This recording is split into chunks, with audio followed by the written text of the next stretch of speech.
Yes, Minister Hill, still talking about speaking in tongues, speaking in other tongues. Why is it necessary and why was it necessary that people speak in tongues? In the book of Corinthians, it says that if one that's unlearned, a unbeliever, should walk in a congregation and everybody in that church is speaking in tongues, that the unlearned person won't understand and think everybody in there is mad, barbarian, because they're coming to hear a sermon in their language. But everybody in church is Bobo, Hyundai, is see na na na na. So they'll think everybody in that church is mad or crazy. And God will not use the whole church to utter heavenly language, but one that has a gift and the other that has a gift to interpret. If there is no interpreter, let the person remain silent. So if somebody has a gift of speaking in tongues and tongues are poured out onto that person to give a message in the church, and there's not one to interpret and let the church know what that person is saying, the Bible says for that person to sit down and speak to himself real silent and not to God. Instead of speaking to the church, speak to himself in tongues real low, silent in your spirit, and speak unto God. Because if you get up and speak in tongues and there's nobody to interpret what you say, that's out of order. And God does things in decency and in order. So if somebody has a gift of tongues and they are bringing forth a message, and afterwards, if there be two that has a gift to interpretation, one has to be silent while one interprets what was said in tongues. Do you follow me? Speaking in tongues is like a trumpet sounding off, saying it is time for battle. It is a distinction sound. It's no Hyundai ha ba ba ba. No. It's a sound of distinction. For if the trumpet gives an uncertain sound, who shall prepare himself for battle? Speaking in other tongues is a heavenly tongue with significance. In other words, the tongues will make sense, maybe not until it is interpreted. See, tongues is with significance and it makes sense. But at first, for it to make sense, it has to be interpreted.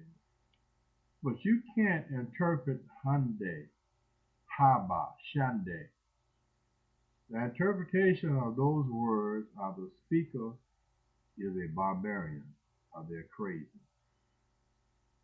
In that same chapter of uh, Corinthians, the 14th chapter, verse 34, says, let your women keep silent in the church, for it is forbidden for them to speak in the churches. Now we must stay in contact and not come out of it because it is directed to the women.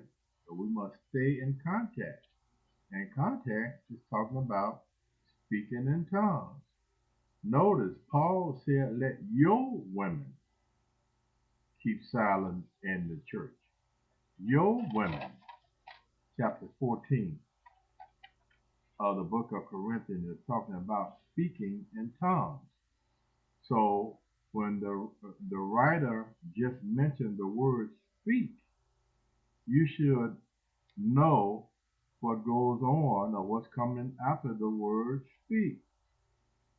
It's talking about in context, speaking in tongues.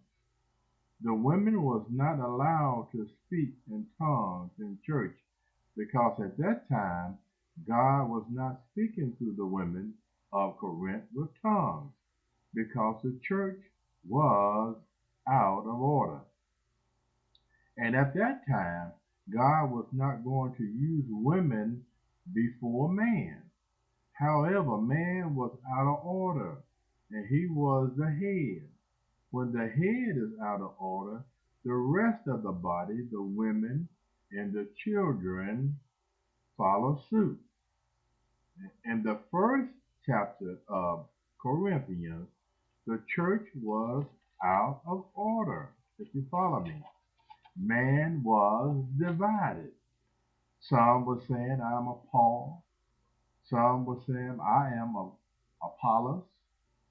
And I am of Cephas, or Peter. And then even some were saying, I am of Christ. So Paul was sent by God to the church of Corinth to bring them back together.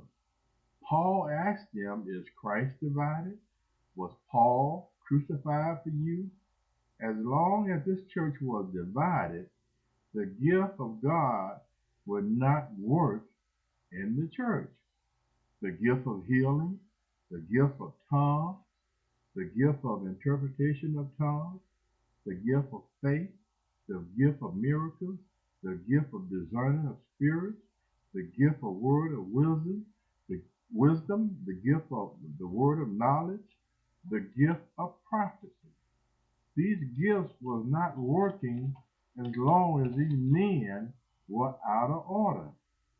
So in Corinthians, starting in verse 1, Paul began to preach to these brethren who were divided.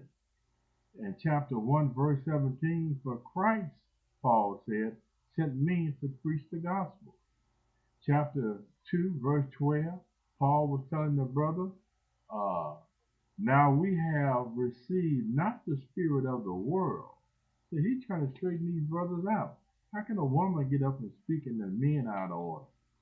But the spirit which is of God, he said, now we have received not the spirit of the world, but the spirit which of God. That's what he said we have received. The people in the world is divided. That was Paul was trying to stress to the brethren. The church should not be divided, but the world is divided. Like some believe that it's all right to wife swap, and others don't believe that. There's a division.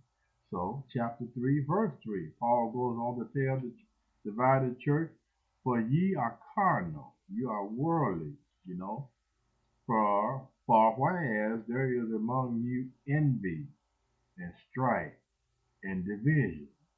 Now can you see why Paul told them to let your women keep silent in the church? Because the head must be straightened out first. If the head is not straightened out by Paul, and the women was not instructed to be silent, the women would have gotten up in the church and sought to speak that which fell on men and women on the day of Pentecost. The prophet Joel said, your sons and daughters shall prophesy. So where else were the women to prophesy other than the church? But because the church was out of order with division, Paul said, let your women keep silent in the church. The part of Eve's punishment, God said that man shall have rule over thee. So the man was the head of the church. You cannot start reading the Bible in the middle of the book, but you must start at the first chapter to get a full understanding. Is that right? You don't start reading your love letter in the middle, do you? In the middle of the letter, if you should start reading, and somebody may say to you, I'm going to give you some.